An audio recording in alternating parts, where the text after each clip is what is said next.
It was a quiet Wednesday afternoon in Valley City, North Dakota on September 13, 2006. The sun hung low in the sky as college student Mindy Morgenstern, 21, returned to her apartment after class. Friends expected her to call, to text, to tell them about her day, but her phone had been silent since noon. Something didn't feel right.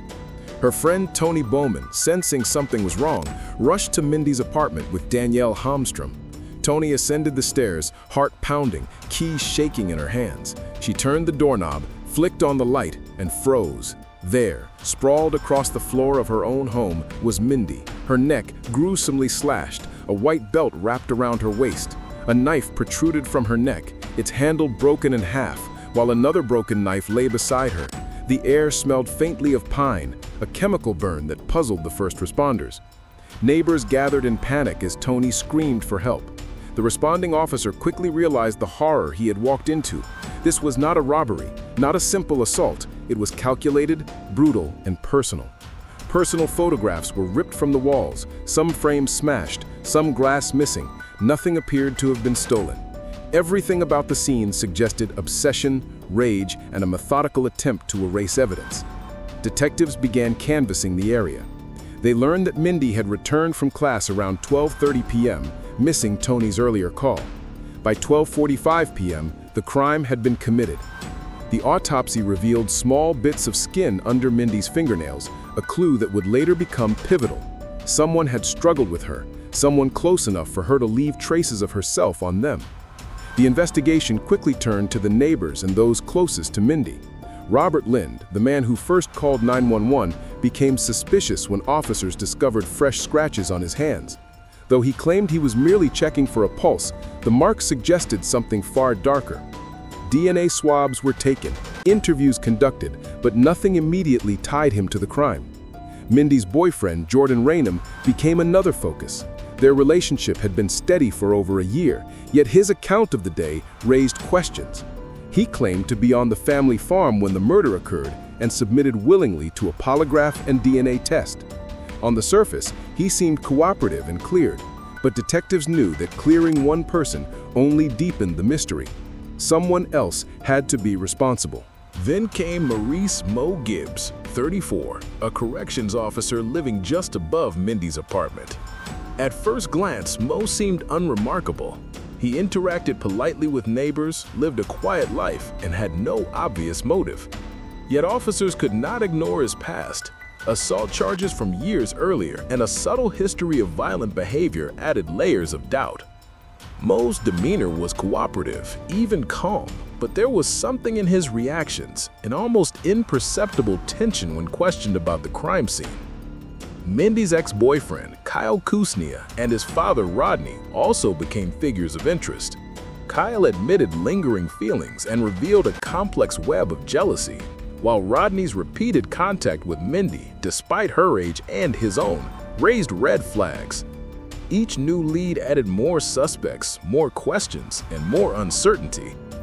As detectives pieced together timelines, alibis, and DNA evidence, one fact became chillingly clear. The killer might not be a stranger at all. The person responsible could be someone who had been walking past neighbors' windows, carrying groceries, living an ordinary sight. Someone whose ordinary life masked extraordinary violence.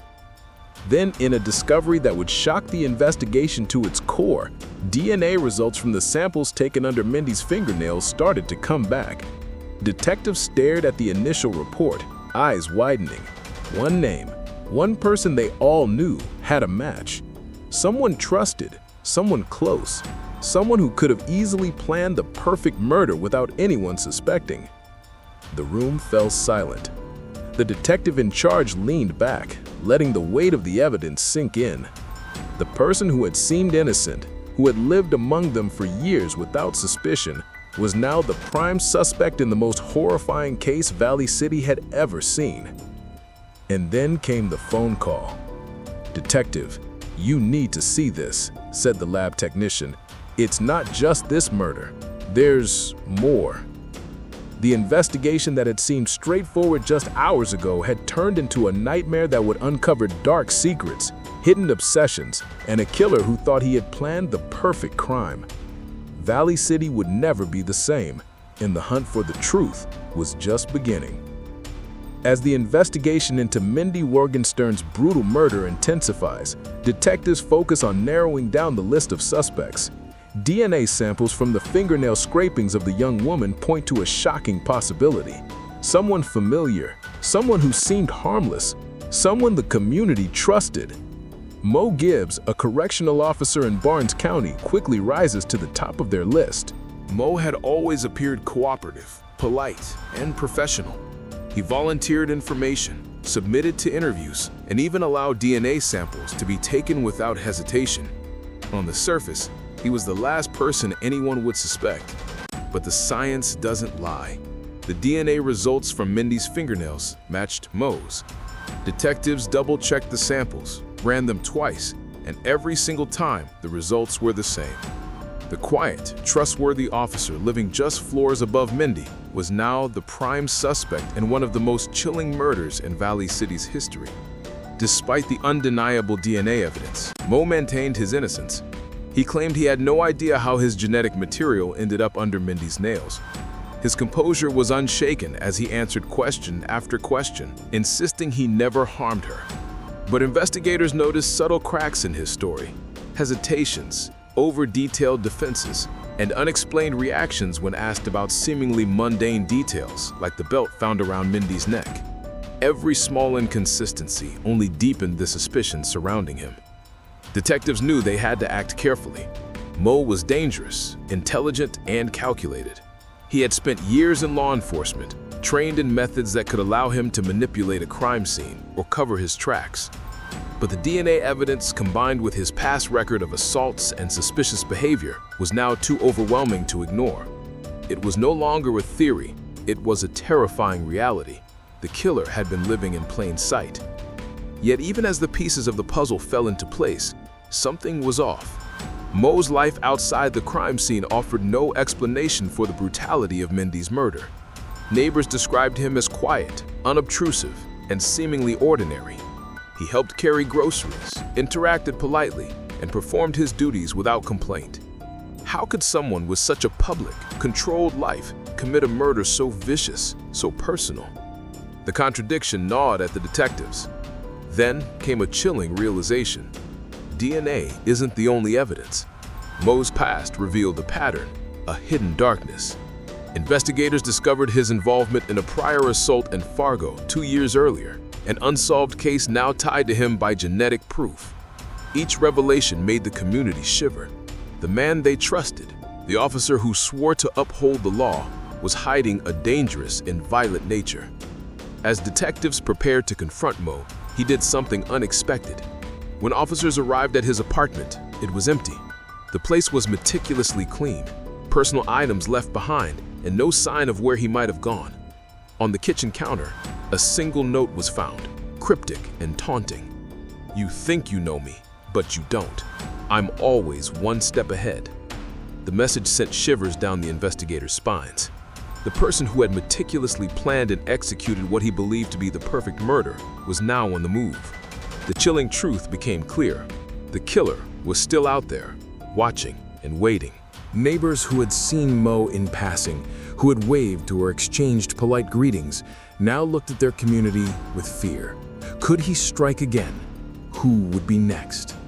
Valley City had been forever changed, and the case that seemed so solvable just days ago was suddenly spiraling into a dangerous game of cat and mouse.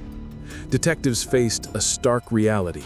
They had the DNA, they had the evidence, but they did not yet have their suspect in custody. Mo Gibbs, once trusted and overlooked, was now the most dangerous man in the county, and he knew the police were closing in. Every second that passed increased the stakes. Every movement, every decision could be his last or theirs. As the sun set over Valley City, the investigation took on a tense urgency. The killer, the man who thought he had planned the perfect murder, was no longer hiding in plain sight. He was gone. And for detectives, the most frightening part was just beginning. Who would find him first, and what would happen when they did? The Valley City Police Department was tense. Weeks of interviews, DNA analysis, and painstaking investigation had led to a single chilling conclusion. Someone close, someone trusted, had brutally murdered Mindy Morgenstern. When detectives brought Mo back to the station for questioning, they could see cracks in his carefully constructed facade. Calm and cooperative at first, he now appeared tense, almost defensive. Every question about Mindy, every mention of the crime scene seemed to unnerve him. Detectives strategically avoided directly revealing the DNA results, hoping to watch him unravel naturally. "Do you remember the day Mindy was killed? Where were you?" Mo gave a vague account, repeating what he had told police before.